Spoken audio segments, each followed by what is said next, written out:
Bonjour, aujourd'hui on va faire une autre recette et cette fois ça va être un macaroni. Habituellement j'en fais un qui est excellent avec du fromage à raclette au cas, mais malheureusement j'en ai pas et je vais faire plutôt une expérience, c'est-à-dire de remplacer le fromage au cas par du fromage bleu. Pour ceux qui osent goûter un peu, ça promet. J'ai même pas goûté moi-même, mais j'ai confiance.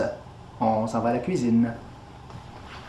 La première chose, je vais vous donner un petit truc pour la durée des chaudrons. Oui, je sais, c'est pas tout le monde qui sait ça, mais avant de mettre le sel dans l'eau, c'est toujours mieux d'attendre que ça commence à bouillir. Sinon, ce qui arrive, c'est que le sel va abîmer à la longue le fond du chaudron.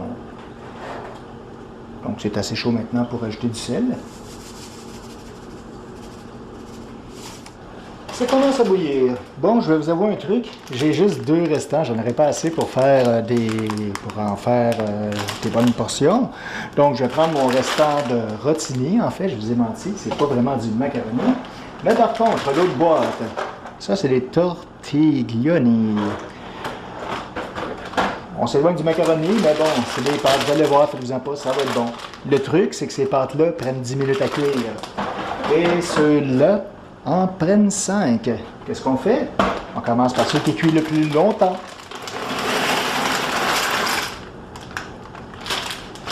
Puis, dans le fond, j'aurais pas besoin d'en rajouter vraiment beaucoup des autres, mais j'ai l'impression que je vais devoir en rajouter un petit peu parce que je veux en faire au moins 2, peut-être 3 portions, et puis en congeler. Donc, ça fait 5 minutes.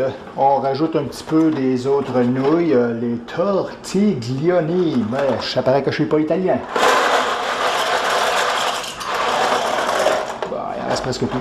Le fun d'en mélangeant 2 pâtes différentes, pourquoi pas? Ça donne un petit peu plus de texture. Bon, on va laisser cuire ça un autre petit 5 minutes. Bon, voilà, c'est cuit, mais ça, c'est juste une première étape. Ce qu'on va faire maintenant, c'est dégoûter l'eau, et comme c'est un peu un gros chaudron et que je dois opérer la caméra, on va revenir quand ça va être fait. Donc, une première étape de fait. Ensuite, j'ajoute le plus souvent une simple canne de crème de tomate condensée dans laquelle j'ajoute pas de lait, mais j'avais ajouté cette fois un ketchup aux fruits fait maison. Il faut avoir un petit peu de tomate là-dedans, c'est bon. J'en mets la moitié du pot. Ça va être bon. Je vais me dépêcher de brasser avant que ça colle.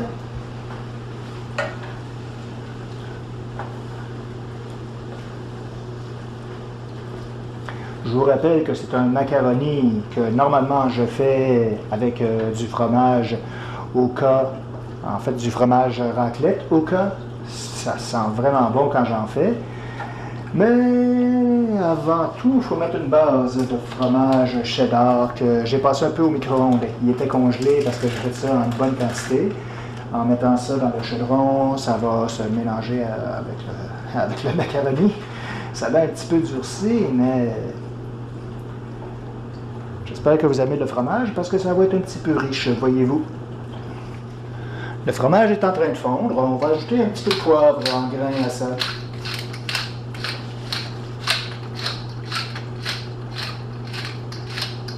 Inquiétez-vous pas, après je vais brasser, ça va être réparti, on n'en mettra pas une tonne. C'est bon d'avoir un petit peu le côté du poivre, mais la saveur va être vraiment avec le fromage bleu.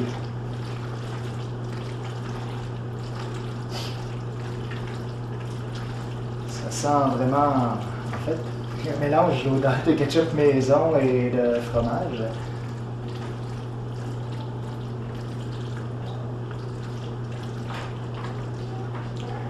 Je trouve qu'il n'y a pas assez de tomates. On va improviser autre chose. C'est la beauté de la chose avec moi, c'est que j'improvise, donc je peux souvent changer une recette en cours de route. On va ajouter de la pâte de tomate. Vous voyez bien la caméra, c'est la pâte la plus classique en cuisine, que les grands-mères, les mères, tout le monde utilise ça à un moment ou à un autre. On va se dépêcher avant que ça colle. Il ne faut pas que j'arrête de brasser en plus. Allez, allez.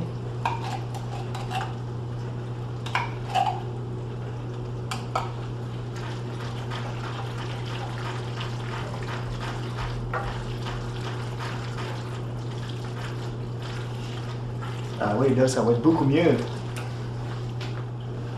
Bon, c'est excellent. Finalement, il y a plus de fromage que je le croyais. J'avais peur d'en manquer. Vous avez peut-être remarqué que je ne suis pas tellement porté à donner les ingrédients. C'est qu'encore là, j'improvise.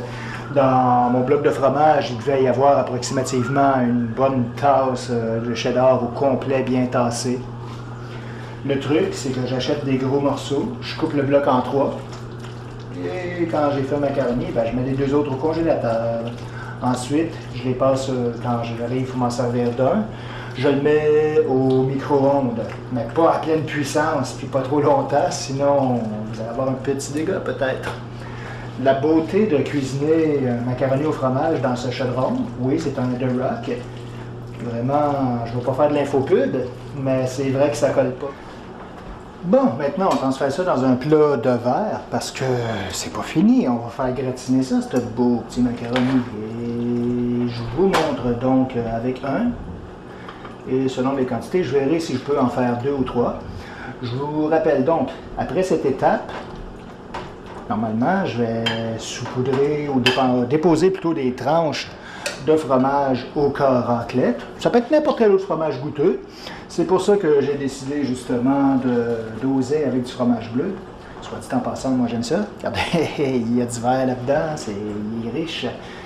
Donc, je le casse en petits morceaux. Ça va se répandre de toute façon lors de la cuisson. Là, vous allez dire, il n'y en a pas beaucoup dans son plat. Oui, mais je vais acheter une 2e couche. Finalement, je vais en avoir pour 3 portions comme ça. C'est des bonnes portions. Ça, ce genre de plat, vous mangez ça l'hiver, un après-midi bien froid, vous vous installez devant la télé après, c'est garanti que vous allez piquer un somme. C'est vraiment bourratif. Donc, vous voyez, j'égalise. Il ne faut pas faire déborder non plus parce qu'il va y avoir du fromage bleu de rajouter à tout ça. Puis je peux déjà vous dire que ça va être une réussite avec le ketchup et le fromage cheddar. J'ai goûté la cuillère après avoir brassé, ça goûtait déjà très bon. Vous pourriez déjà manger le macaroni tel quel sans l'ajout de fromage. Ça serait juste dommage par contre parce qu'il n'y aurait pas le petit côté gratiné. J'en mets pas beaucoup comme vous voyez à la surface, mais c'est pas grave, il y en a tellement au centre que le goût va se répartir. D'un autre côté, si vous le faites sans l'ajout d'un fromage fort, je vous inviterai à mettre tout de même un peu de fromage râpé peut-être, ou d'autres fromages que vous aurez tranché, cheddar, parce que de faire gratiner ça, c'est vraiment l'étape qui fait toute la différence. Et un peu de poivre en grains. Oui, ben quoi, c'est quand même pas du pudding à l'arsenic. On peut changer la chanson aussi. La seule différence avec du Oka, c'est que comme c'est des tranches, après avoir fait gratiner, ça va faire une plus belle finition. Maintenant, j'aurai pas cette belle croûte dorée. Le fromage blanc, c'est une première. On va voir ce que ça va faire. Donc, ça s'en va au four à broil pour une bonne dizaine de minutes à 450. Donc voilà, c'est maintenant au four à convection. J'aime beaucoup ce petit four-là. Ça me permet tout de même de mettre 2 portions. La 3e, je la ferai cuire après. Ces 2-là vont finir congelés. Et je vais sûrement accompagner ça d'un bon petit verre de vin rouge. On revient donc dans 10 minutes pour voir si on a besoin de faire chauffer encore un peu. On va remettre ça un autre petit 10 minutes. C'est ça, en fait, même si je le fais avec un autre, j'aime autant que ça soit pas assez, puis de me reprendre, que ça soit trop gratiné. Alors, on va mettre ça un autre 10 minutes, et on reviendra voir de quoi ça en retourne. Du fromage bleu, ça demeure assez blanchâtre, ça gratine pas tellement, parce que là, ça a gratiné 20 minutes. Par contre, je peux vous dire que c'est sûrement délicieux, rien qu'à l'odeur qui règne dans la cuisine. Je suis en train d'attendre que ça refroidisse un petit peu. Puis on va aller goûter au salon si c'est un succès. Ça sent très bon. Il y a même la chatte qui est sortie de sa cachette en se demandant, mais c'est pas pour elle. Ça l'a légèrement. Il était temps que j'arrête de gratiner. Il commence à avoir des petits pics noirs, mais vraiment, c'est l'instant décisif. Regardez-moi ça. Oh, je m'essaie de pas de m'échapper à terre en vous montrant ça, mais. Belle bouchée, non? Côté saveur maintenant, bon, ma caméra, j'étais un petit peu obligé de me pencher, mais voilà. On dit vrai, on ne savait pas si Martin allait dans le couvent. Il n'était pas en situation d'élever un enfant. Il s'est rendu compte de ça. Je lui ai promis que j'allais assurer la sécurité. Comme ça, Martin pouvait continuer à faire ce que Martin fait. Et c'est quoi ça au juste? C'est un monde périlleux, des hommes comme Martin et Coslo forment les deux côtés. C'est très réussi. Évidemment, ça goûte beaucoup le fromage bleu. Si c'est pas ce que vous préférez comme fromage, oubliez ça. Allez-y pour du Oka ou n'importe quel fromage cheddar fort même, ça pourrait être excellent. Alors, maintenant que j'ai fait mes preuves, on a totalement improvisé, mais c'est vraiment délicieux. Pour les deux autres portions, je trouve ça génial, ce genre de plat, c'est qu'on a juste à mettre le couvert de plastique qui scelle, puis les mettre au congélateur. Mettez pas ça au micro-ondes, ni pour gratiner surtout. Alors voilà, j'espère que la recette vous a plu. Je vous invite à l'essayer avec les fromages de votre choix. Santé! Le nerf de cette guerre est l'information. Des zéros et des uns, du data, et c'est ça que Coslo veut posséder. Tu veux-tu dire un bonjour à la caméra? Oui, mais t'en avais pas. Bye bye! Martin vient toujours du volet d'objet extrêmement important pour Coslo.